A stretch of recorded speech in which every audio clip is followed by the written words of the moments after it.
Hello, everybody. We hope you can see us and hear us. I'm back. It's Scott from Red Video, and this is Edie, my daughter, and co-host and co-producer of Ed Video's Open Circuit every Tuesday and Thursday at 2 p.m. Eastern Standard Time. Hope everyone in Ontario, around where we're at, staying cool, literally and figuratively. It's really hot. It's really hot around here, isn't it? It's super hot, but it's okay. It's okay. I was rubbing ice cubes on myself yesterday. Rubbing ice cubes on yourself, whatever it takes to stay cool. It's a foreshadowing of summer, and it's kind of a shock, but it feels great in a weird way too, for it to be hot again. I hope everyone's been enjoying the episodes of Open Circuit where we talk to artists and other interesting people about what they do. Today we have an amazing guest, a friend of mine named Angel Callander. I'll tell you a little bit more about her soon before we find her on the magic video phone. But before we do that, Edie and I like to do a little intro, and today we have... It's not Edie's video game. Me and my mom have done another video where we green screen me inside. Yes, we showed two last week. One with Village of the Damned and one with Firestarter. That's the right. Original Firestarter. And today we have another one, don't we? Mhm. It's from the movie Legend. That's a unicorn movie. Yeah. Oh my goodness. Well, should we take a look at it? Yeah. All right, let's take a look. I'm hoping the audio will feed through here. I just realized I didn't test that before, but let's see what happens. All right, let's cut to... Let's hope it works. Yeah, that's all we can do in this world is hope that it works. Let's take a look at Legend starring Edie, made by Jen and Edie.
As long as they roam the earth, evil can never harm the pure of heart.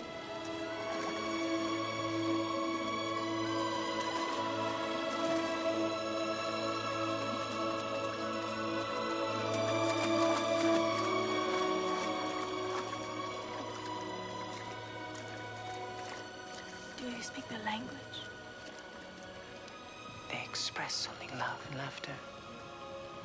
Dark thoughts are unknown to them. No! No.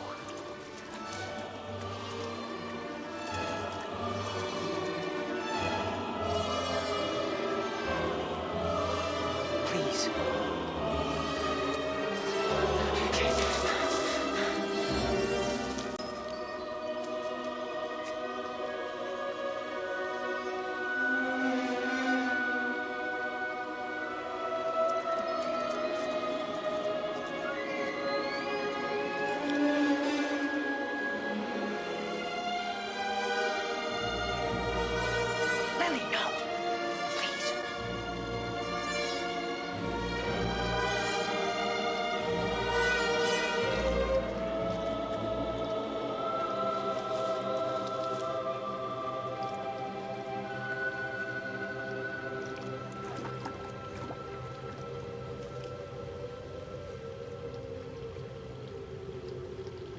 comes and sparrow sing good morning.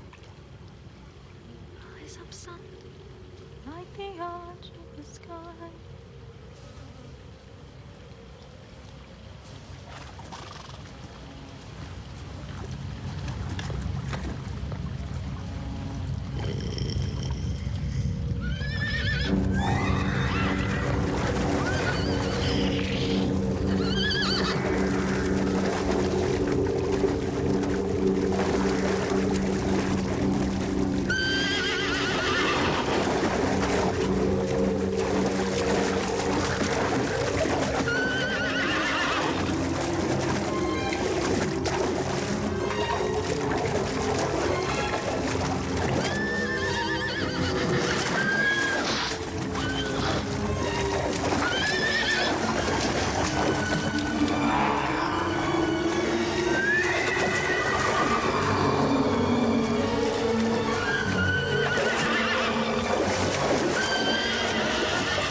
You spook the beast and spoil the trap.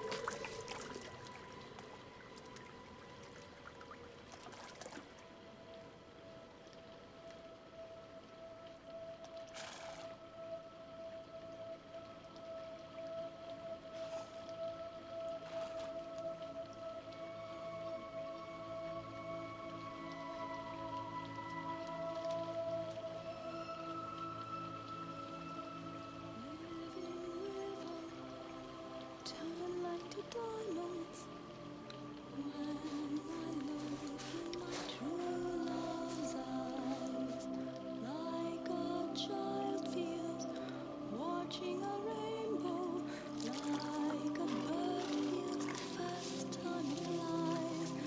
I feel magic stirring within me when I look in my true love's eyes. Young as a new spring, his eyes almost sing.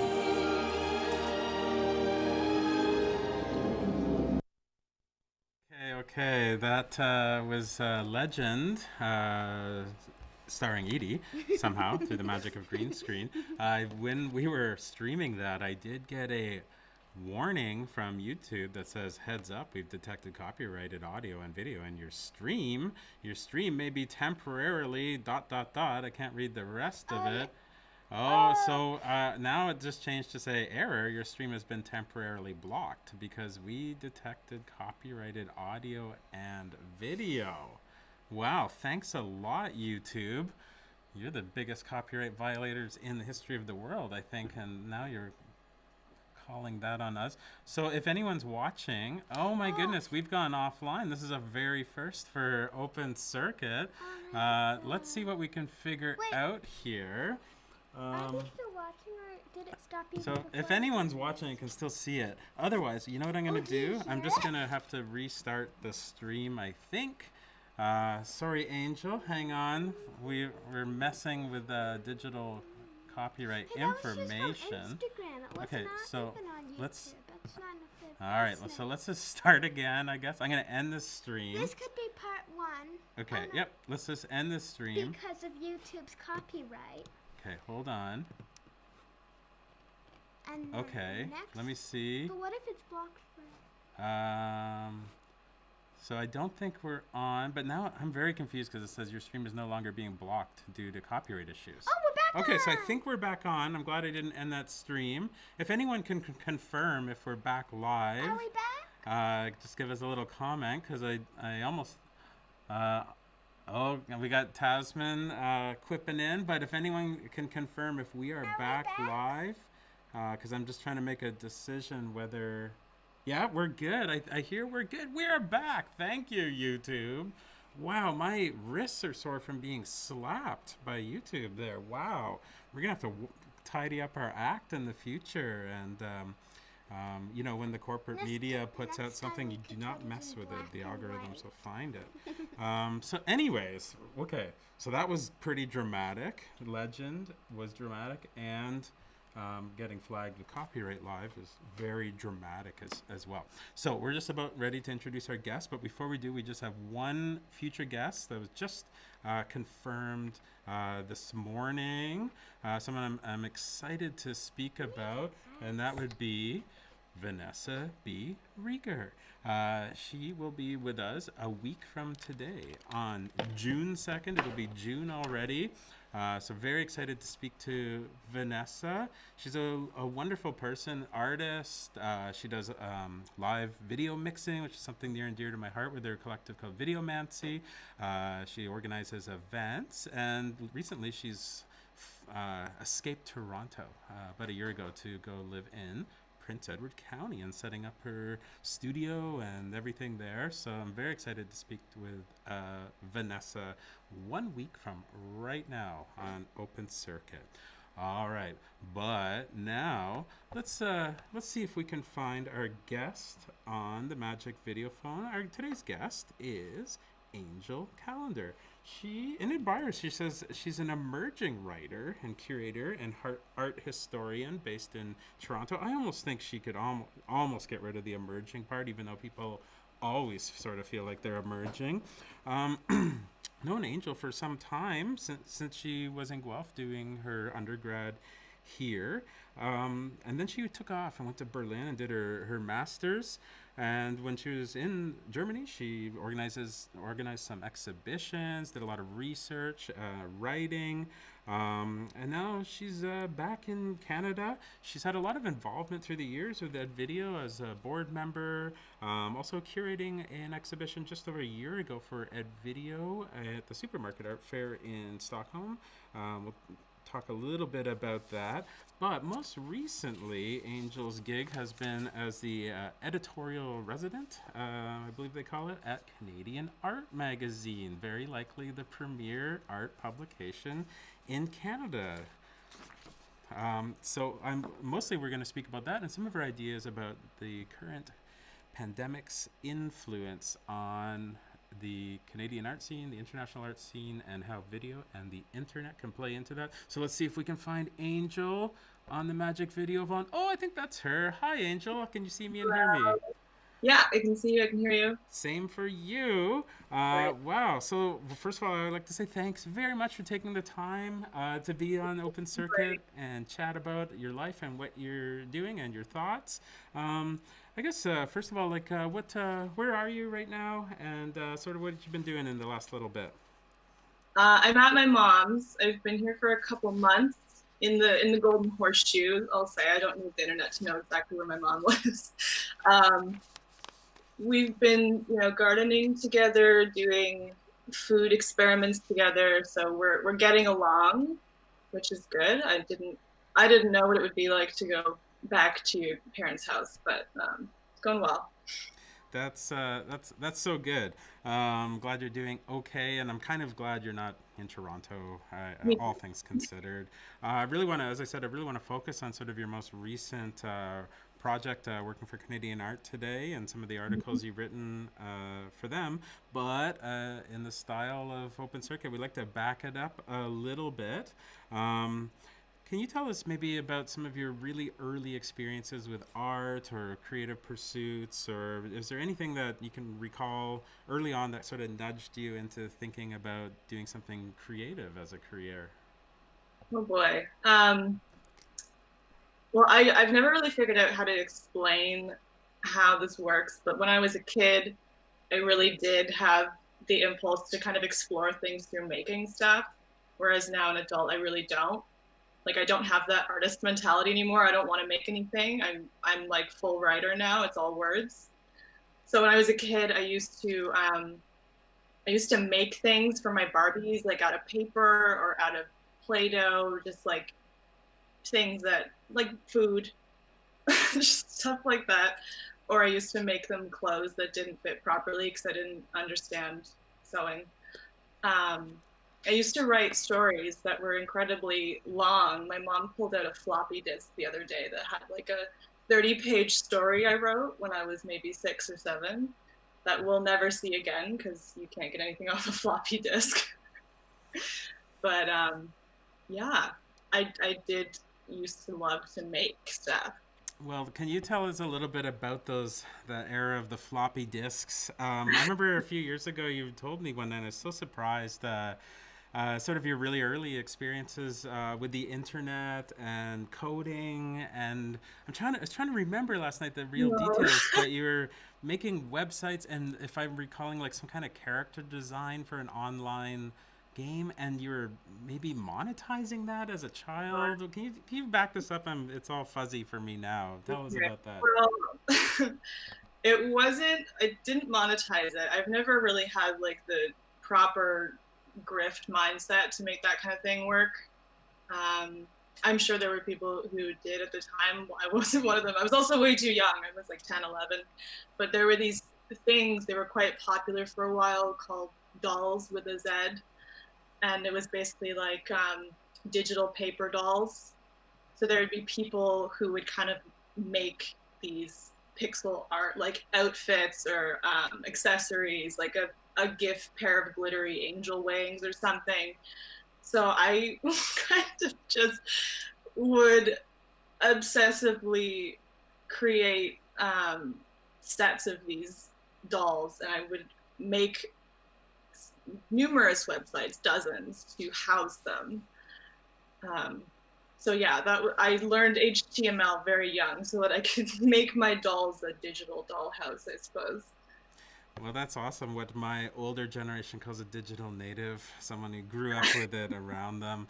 Uh, I guess you come to your current focus naturally as you're born into it. But I remember I think might have been 10 years ago, I was invited to give a talk for Judy Nasby's Museum Studies class at the Art Gallery of Guelph, just kind of rambling on about stuff. And you came up to me afterwards and introduced yourself, and kind of told me you're really interested in the things I was speaking about, media art, whatnot. And I was curious because, I think a lot of the students were kind of glossing over while I was talking about nonsense, and it was interesting to me to meet you because one part of it is that you jumped right into things around art without being an artist, or is that true? Like did you ever consider yourself an artist in the first place? Oh, I'm a failed artist for sure. I was like the kid who took every single art class in high school, and that's what I focused on. And then I started at Guelph in the studio program. But after that first year, I was like, I can't do this. This is not for me. And I just switched over to art history kind of out of convenience because I already had the credits, so I didn't have that much catching up to do. But the universe works in mysterious ways. It turned out to be my thing. So I'm thankful to be a failed artist at this stage. I don't mind. I very much joke sometimes, but it's a good joke because it cuts to the bone that curators are very often just failed artists. I kind of feel a little bit like that for myself, though I kind of wanted to fail, I think. What were you doing at Guelph that sort of, like in the art history department, that kind of put you on the path towards, what you ended up doing later? What was your focus at University of Guelph? Ooh. Well, it definitely was a faculty thing. Like my former professor who ended up being my BA thesis advisor, Amanda Busquets, she kind of came into my life at the exact right moment when I really needed someone like her. She kind of introduced me to like the theory philosophy side of thinking around art, which obviously became very useful. And she was very knowledgeable about like digital art, virtual spaces, stuff like that. So she really encouraged that for me, and I took to it. Like my BA thesis was about glitch art, which was sort of like in the genealogy of like process-based art.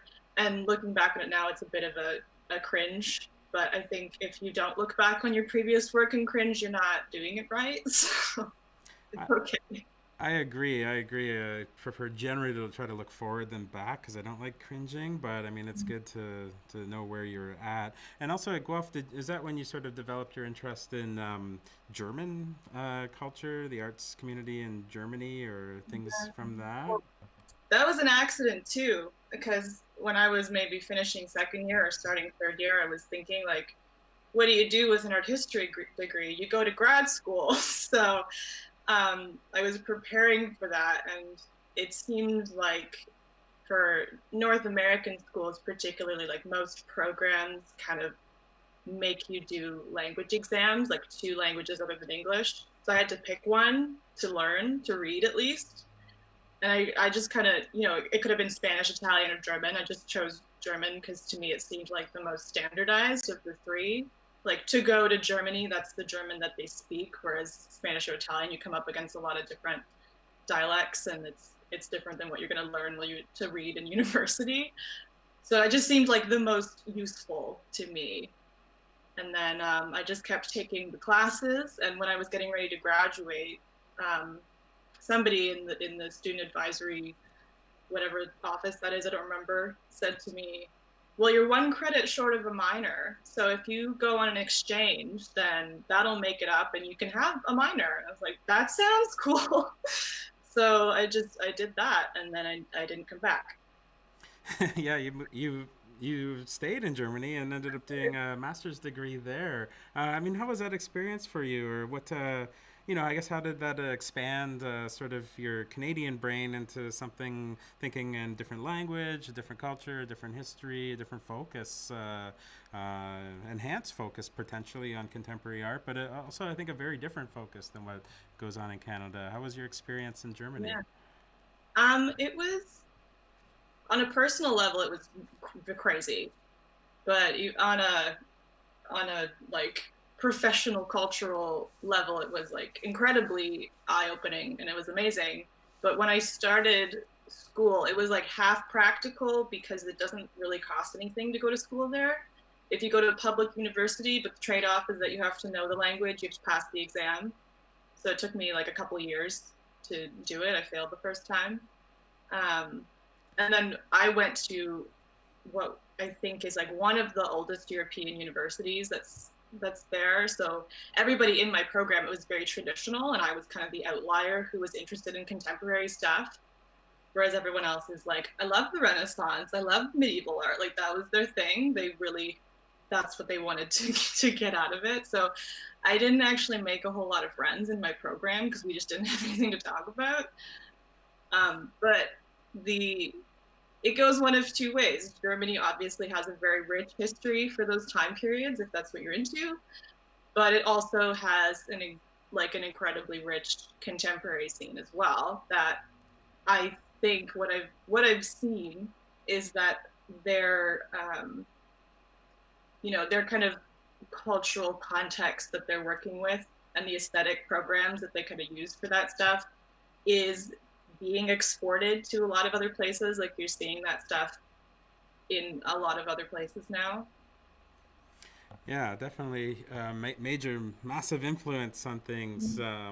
My sort of opinion, it might be waning a little bit as some other countries sort of take over with their own unique style or flair or focus on what they're doing, but certainly still a major powerhouse culturally in the world.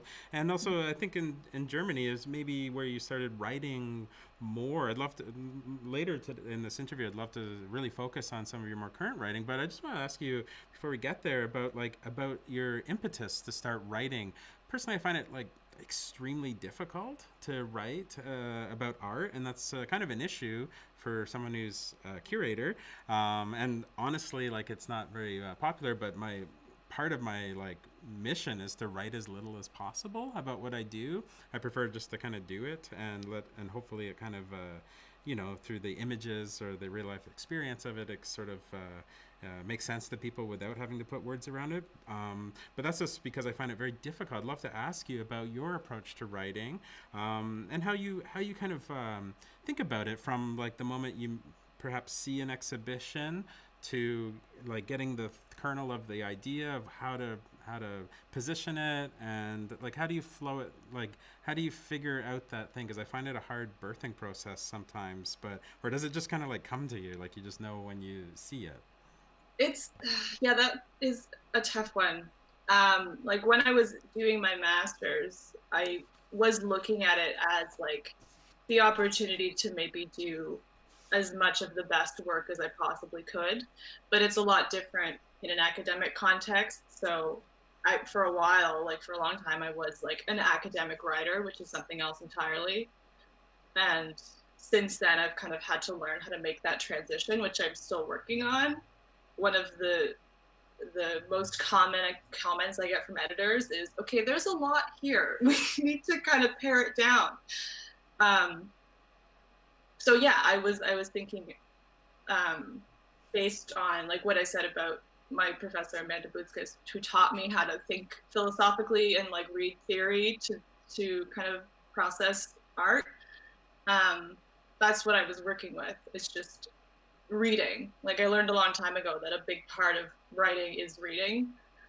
Um, so, but I've always like when you're reading theory, it's so abstract. It's really easy to get taken out of like remembering that you're kind of they're talking about something that's real, but it's a little bit removed and distant. So I've always found that art is kind of the way to make it real.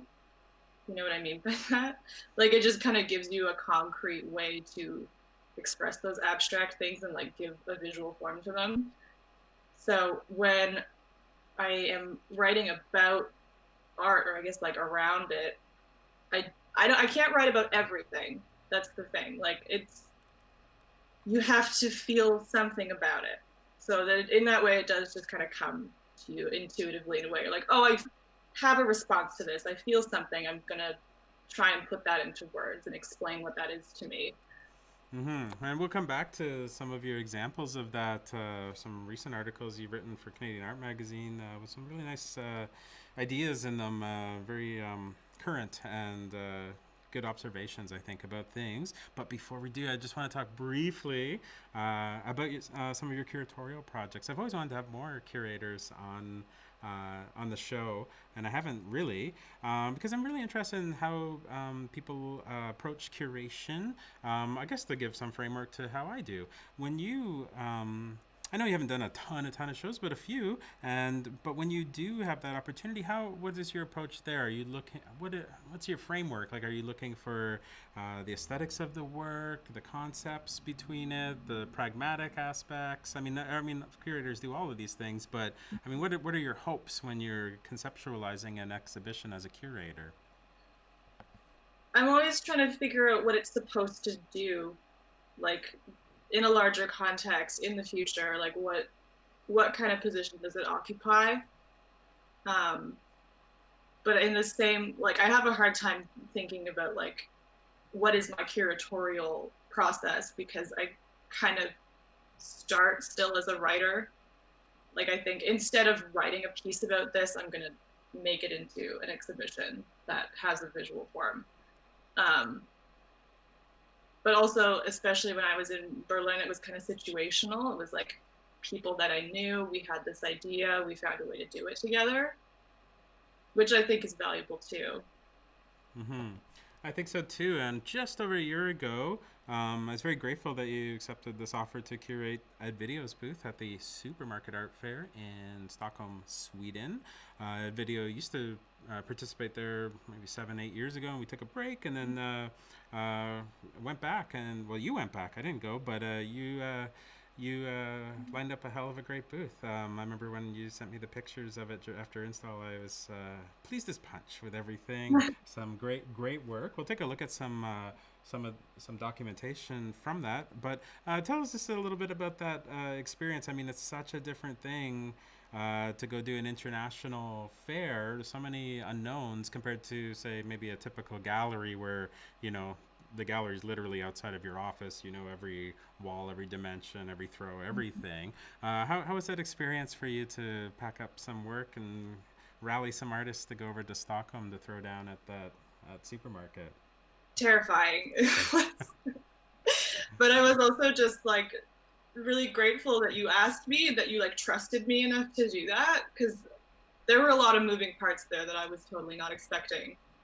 Like actually getting there and getting back like with equipment in your suitcase is still one of like the highest anxiety experiences I've ever had in my life.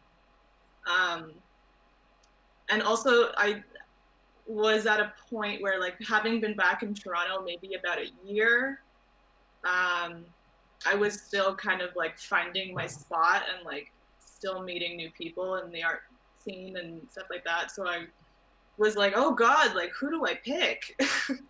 And actually, I went to Tasman and I asked him for some recommendations. So he was a great resource for that actually.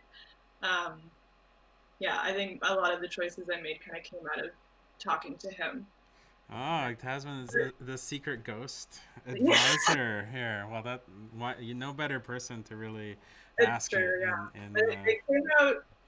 I was shocked. I was shocked at how well it came out. And my favorite comment that people would make, like visitors to the fair, would say like, "So it's one artist, right?" And I would be like, "No, it's four different ones." And they were just like flabbergasted that four artists could make such a cohesive show together.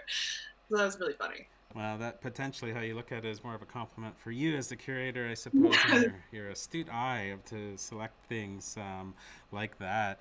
Well, yeah, thanks so much for doing that for us. It was fantastic, and I think my opinion is that video had the best booth or one of the top three booths in the fair.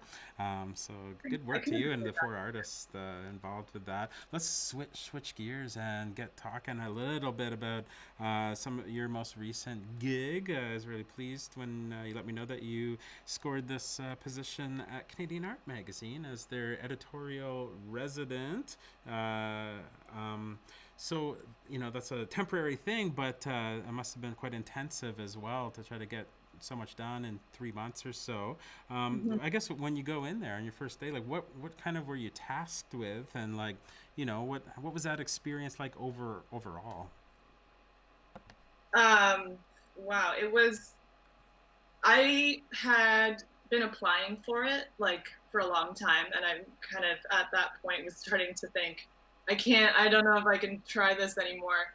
And actually, the essay that I used in my application was the one that I wrote that was published as part of Supermarket. So I maybe owe a little bit to that still, to that essay.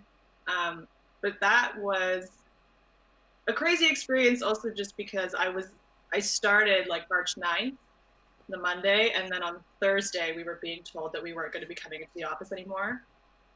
So I was like in the space with everybody for 4 days, and then suddenly we're all trying to figure out how to make this work remotely, how we're still going to do what we need to do. And there were a lot of changes that came really quickly at all of us, you know, financial stuff. At first, we said we would close the office for 2 weeks, and then, of course, it never opened again. So we did the whole thing last 3 months remotely, and I think everybody still is for the next while. Um, Also, it was a pretty big decision that there would be no summer issue, because originally that's what we were working towards at this time, was the issue that would be coming out in about 2 weeks. So it was, I think it's the first time in Canadian art history that there will not be a regular issue published, and all the content got moved to fall. So that was a tough decision, but it was like necessary. And because most of like the first month or so before that happened had been working on the print issue, we were in a pretty good place that we could kind of shift our focus to like digital strategies. One thing that I learned that I think is really important, um, I think from the outside, people have a sort of idea of how big Canadian art is that is much bigger than it really is. Because, you know, we would do staff meetings that include everybody, like circulation, publisher, creative director, everybody, and it's like 20 people. So, yeah, there's still an institution that's being affected pretty pretty seriously by the same factors everybody else is. Yeah, But I can imagine, and what an odd time for you to land there, as everyone's trying to figure out and retool, like so many places. I mean, even for a place like Canadian Art, that it has the ability to keep the show going in a certain sense, as it is a publication and it does use print and online things. Like even the challenges are big. Um, for an institution like that as well. I mean, perhaps it like sort of amplifies quickly this ongoing conversation that so many people have spent so many breaths discussing about, like the role of writing and art, how that's morphing really quickly. This is not new territory for you or I or anyone. How social media is sort of stomping on it, and what that means, how that can be great or terrible. Um, could you tell us about some of the conversations around the editorial board there about like these ideas, but in particular how maybe they're put into fast forward because of the pandemic? yeah, well, yeah, having to like kind of make that shift, we started thinking like, okay, if we have to kind of pivot to focusing on online content, we need to have some strategies like for how we're actually going to give people something. Because one thing that actually is important is that I think maybe every day there's at least one, maybe two stories, like new stories that get published. So that it's like an ongoing process of keeping a calendar, putting slotting things, making sure that they're on track, and putting stuff out every single day. So I have a much I have a much better appreciation for newsletters now as well, having like we put those together. So if anybody is not subscribed to the Canadian Art newsletter, you should. And if you are and you don't read it, you should. It's actually really incredible to me, like how that whole process works and how it gets put together. We had a lot of conversations about like what kind of new things should we do. As a joke, I was like, well, let's do a podcast, but everybody thought that that was a good idea, so that might happen at some point. There might be a Canadian Art podcast in the future. I think we discussed just maybe like online artist projects, stuff like that. But it's kind of trying to like now everybody's kind of on reduced work hours with the wage subsidy, so it's a lot harder to work at capacity and still make sure you're giving people something. Yeah, yeah, I sympathize in a way. I would love to ask you about this idea I've been thinking so much about. From your perspective as a writer, and for me, I guess, as an interviewer, about how to approach working with artists, like examining what they do. What do you think about when you decide to write an article about, I suppose, how to honest to be in it, or how to take into consideration the feelings, the emotions, the reputation, whatever of the artists, balancing that with being like really honest. Not that you're writing hit pieces or anything.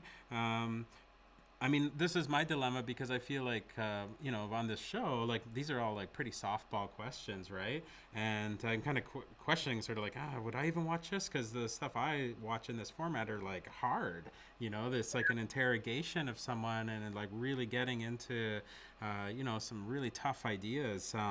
But I don't really want to do torture my guests that way unless they're really up for it. But when you're approaching something like, where do you draw that line, I suppose, about what you're willing to say or not say, or whether you're willing to, be critical of someone's art that might potentially be a colleague of yours? Well, that's kind of the ongoing debate of like whether you're doing criticism or promotion, especially I think in the Canadian art scene. That's been an ongoing discussion for a really long time for a lot of people. And I wouldn't say that I'm like down the road enough in my career or even like polished enough to have a particular stance on how I approach that. Um, Obviously, like I don't see myself as being interested in doing like promotion writing. If I did, I'd be working in advertising.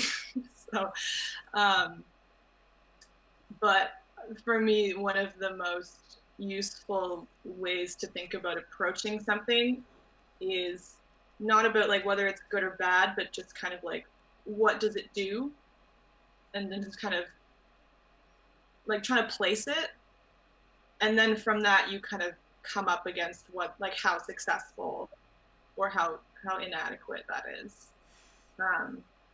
And for the time being, I've never written anything that people have been really mad about, or even about somebody that I'm close to. So that's something I'm not sure how to navigate. I mean, when I was at Guelph and I was working in the student gallery, nobody really wanted to do the reviews for the Ontarian, so I ended up doing them a lot of the time. And I remember doing a couple where I was a little bit scathing, and people were really mad at me. So yeah, I didn't like that. I didn't like people being like upset, but I kind of still stood by the fact that that's how I felt about that. But I wouldn't do that now.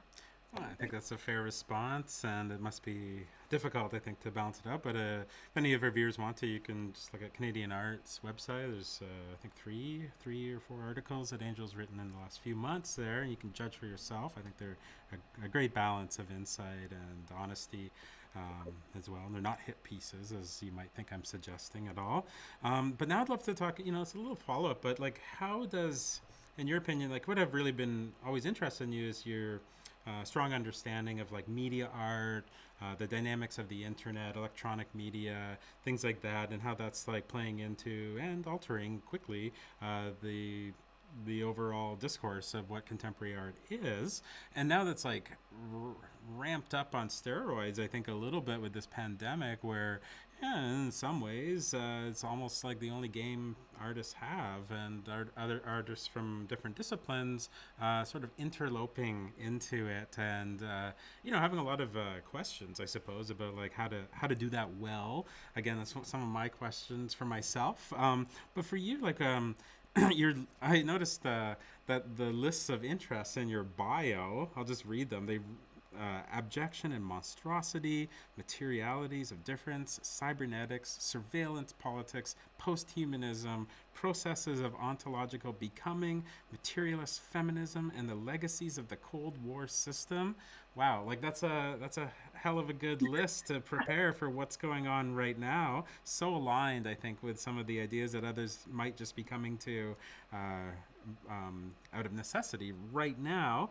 But like, what do you think of the deals? I mean, you've written about this recently, but is this like a time for media artists to shine, or is it just like, or is everyone, like including us, is yelling into some like noisy room that's already really crowded to people are too distracted to care? What do you think the state of media art is right now? What's working? What's maybe not working? God, I don't know. I mean, I think media artists should definitely be primed to adapt to this in a way that people who work in traditional media probably aren't. I think you've probably seen it, like Ryan Clayton's virtual gallery that he's been working on. Like, he started working on that like last summer, so it wasn't about this, but he's been offering artists like the service of having their work like rendered in 3D if they don't know how to do it themselves, which I think is very interesting. Kind of like finding a way to bring artists with traditional media into the virtual space, because a lot of the things that I've been seeing people writing about the online exhibition, quote unquote, is it's just a bunch of pictures of paintings or sculptures. It's documentation essentially, and it's not an experience in the same way. So I don't know if that's something that we can fix. I think that's just what it is and what we have to work with right now. Even like art fairs going online, like I don't want to get too much into the financial capital aspect of that. I think a lot of people are not super upset about the abrupt end of like the biennial art fair jet set, the precarious lifestyle. But the viewing room. I've seen a lot of criticism about the viewing room. A lot of memes about the ridiculousness of the viewing room, and I don't disagree, but I also understand that, like, when you come up against a situation that you don't have the tools for, what are you going to do in a pinch? So, Yeah, yeah. I'm curious what you think about that. Like you're touching on it beyond the internet, but like, what I always ask our guests to like prophesize, I suppose. Though maybe not that popular, but it's a human nature, I think, just to try to predict what's coming up in the future. What do you think is might be like lost out of this in the international contemporary art world? Like what might be something that just like kind of vanishes, or what do you think also might be gained in a sense? Like is really stirring things up, and I mean, even if mysteriously the virus just vanishes next week, like things will still be changed if we can just like fully go back to life as it was. I don't think that life will be the same. What do you think might be, what do you think this will do for the future of the way the contemporary art community has functioned? well, I mean, to my own dismay, I've never been very good at being prophetic. But I think what should come out of this is probably a renewed sense of value for like the social institution, like actually going to the cinema, actually going to the museum, stuff like that. Like, I hope that we kind of retain some sense of that being important, because I mean, we've already kind of been siloed before this, just a little more like psychologically rather than physically, and now like the physical aspect is catching up to that and people are really feeling it. They're like feeling literally siloed, which is true when you're in lockdown. So I do really hope that we are able to see the importance of like the in-person interaction in the future, instead of continuing on with this discourse of like, oh, the digital is going to be everything. It's the future. Like, I really hope not. Really, really hope not.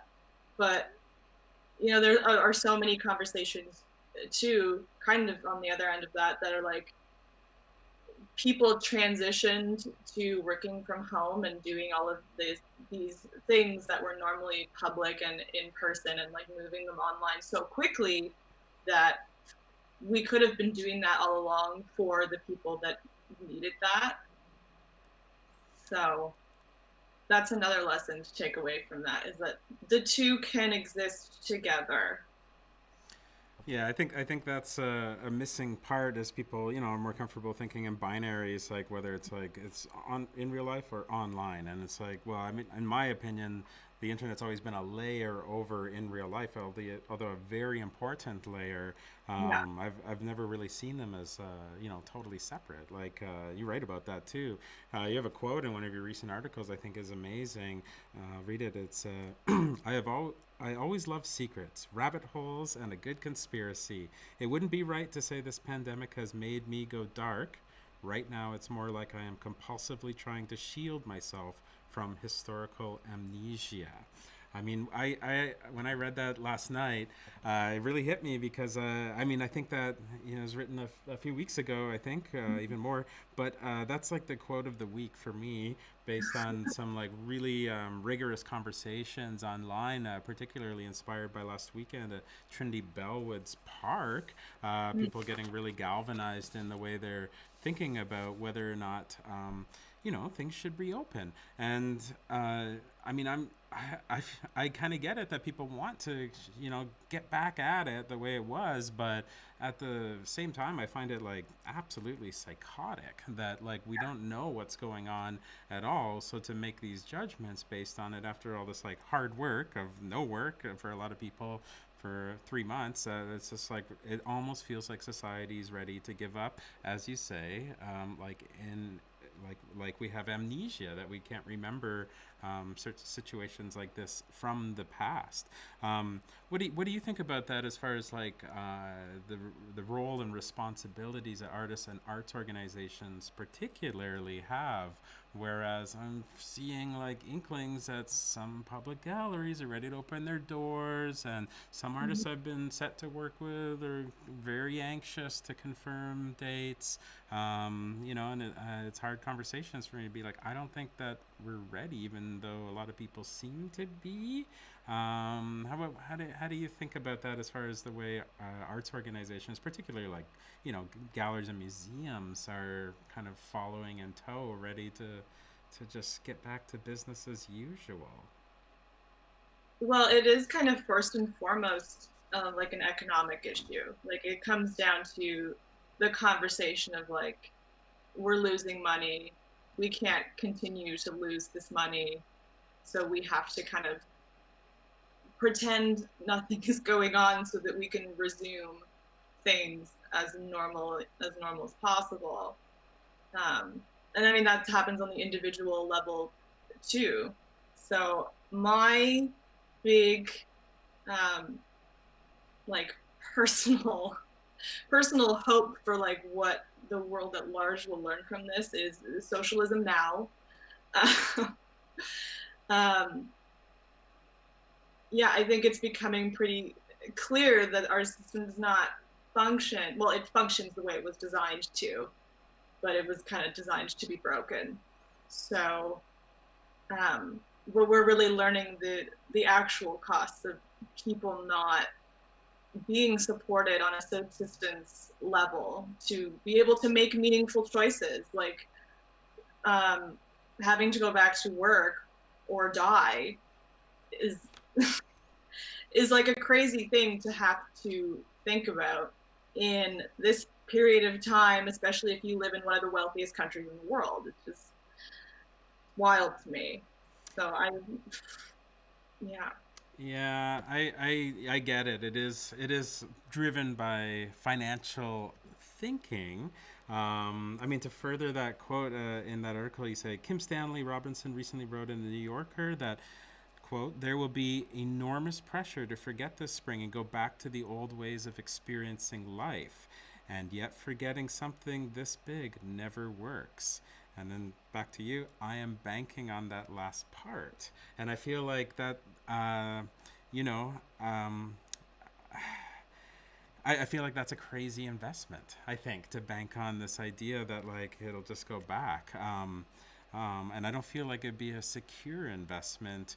And, a little bit outside of the way a lot of people are thinking about it financially is like if you have a mom and pop store or something, you're just like losing money. You're within weeks of losing your space or your store or whatever. That's one thing. But I mean, these institutions make generally like somewhere between like 1 to maybe 10%, 20% of their revenue from ticket sales.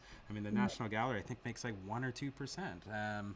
And when they're ready to go, they can't really use that financial excuse because it's not there. Like, we've had some discussions here about reopening Ed Video, but I'm pretty firmly against it because, I mean, I think we can still realize our mandate in some ways and still work one-on-one with our members and artists in different ways. And it's not in this bricks and mortar business hour model isn't vital to realizing our mandate. But I feel like people just are ready to go back. And I can't figure it out, especially from the arts and culture community, why they don't sort of, just want to bide their time and, try their internet experiments and all this stuff for just a little longer, just until science has a few other answers. Like, I mean, maybe what we're talking about, maybe things won't change so much. I don't know, based on that behavior. And that's a lot of stuff, but do you have any further follow-up thoughts about sort of that impetus that museums, public galleries, and other places might have or be thinking about? Yeah, that's a tough one, especially when such a small amount of money is coming from people actually walking in the door. Um, but then I guess you have to look at like a place like the AGO, what kind of financial incentive do they have from like opening the gift shop or having the cafe running, stuff like that. or memberships. People obviously aren't buying new memberships right now if they don't have the extra funds lying around to do so.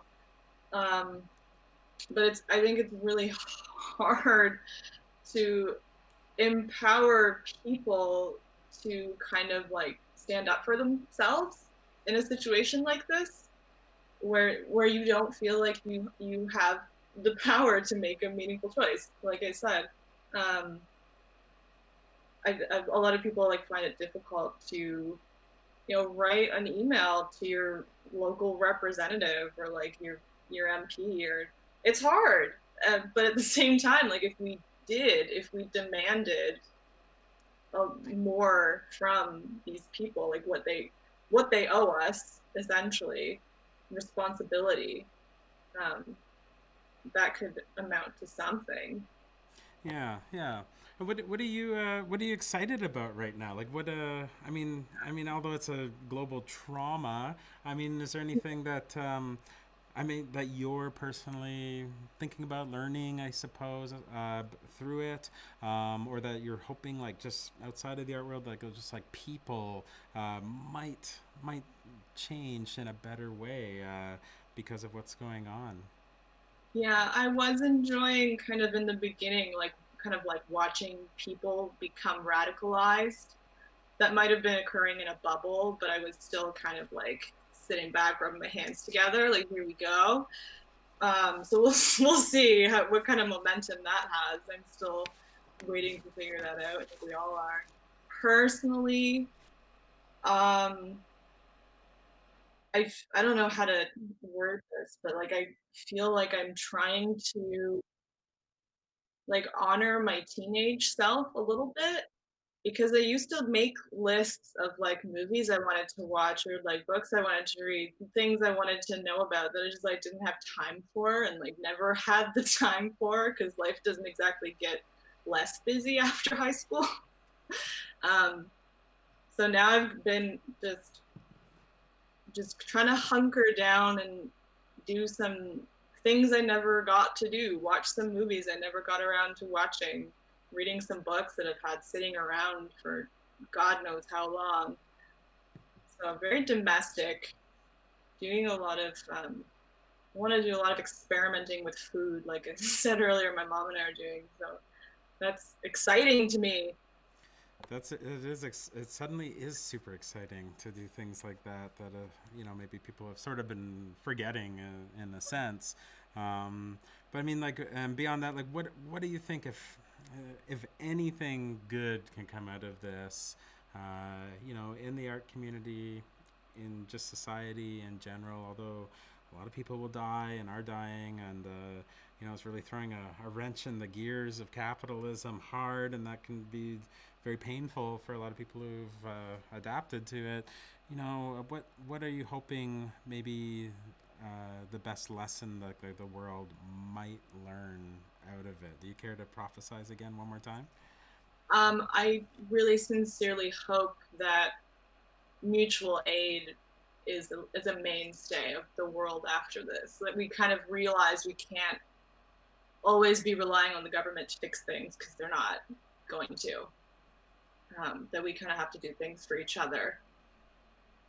Yeah, yeah. That's one thing that I kind of like. If people want to challenge me on socialism, but I like to tell them is that you don't have to like everybody, but you at least have to believe that we all deserve better. Yeah, I think that's a good way to put it. I mean, I keep thinking about like capitalism, socialism. Why not Mm-hmm. both? You know, Yeah. and instead of thinking of like I was saying before in binary, like I mean, I think the greatest tribute to capitalism is that it can afford to do socialism in a proper way as well. And myself, that's sort of my great desire that might come out of this is that an enhanced social safety net financially for people that are the Mm-hmm. most vulnerable to not you know be so afraid of life and the challenges that it might bring because I think that society as we're showing right now, has the potential to treat people with more dignity and a financial way of thinking of things. Well, Angel, it's really nice to chat with you today. I just want to say thanks so much for taking the time from where you're at in Grimsby and be willing to share your thoughts about what you've done, what you're doing, and what you think might be going on based on your knowledge and research about things like the internet, video, culture, things like that. So I'm looking forward to when we can see each other again in real life, whenever that is, in Guelph, in Toronto, wherever that is. And in the meantime, thanks again, and stay safe where you're at, and stay productive and positive as possible. Thanks so much for having me. It was really nice to chat. Just see another person who's not my mom for a little bit. Forever, but you know. Well, it's good to keep the ideas flowing, and you've got a great ability and talent to do that. So keep it up, and keep getting these ideas out to people, because it's really important, I think, right now, to look outward, not always inward. So you take care, Angel. We'll see you sometime when science tells us that we can do that, not art. All right. Right. All right. Well, thanks so much, Angel. Really appreciate your thoughts on all of those things. Nice to catch up with you. Just also want to say thanks so much to our viewers who are watching today, and also commenting and letting us know whether we're on air or not. I gotta watch that copyright stuff a little bit more. Didn't know that the YouTube's algorithms would pick up on movie from the 80s about unicorns, but I guess they know a lot of things instantaneously. So thanks for bearing with us if the stream stopped. We're gonna have a surprise guest on Thursday. We got a few in the works. Not really sure who it's gonna be yet, but some pretty exciting things, some really interesting stories, niche topics, things that I think are really relevant and interesting right now to speak about. Also, thanks very much to Edie and Jen for letting us show part of the Legend video. If you want to see it, if it got cut off, you can see it on Jenny Norton's Instagram account. It's posted there as IGTV. It's about 5.5 minutes long. So I think that's about it for today. Join us 1 week from right now when our guest will be Vanessa B. Rieger, joining us from where she's currently in Prince Edward County, Ontario. Stay cool, everybody. It's hot as Hades out there, as we say in our house. And Edie is not here right now, so I'm just gonna play us out on her toy keyboard. We just got a new keyboard, and maybe we'll up our music production abilities in the future. Thanks so much, and also thanks to everyone at Video and Video funders, Canada Council for the Arts, Ontario Arts Council, and the City of Guelph. Stay cool, everybody. Whoops, that's back to Angel. There we go. All right.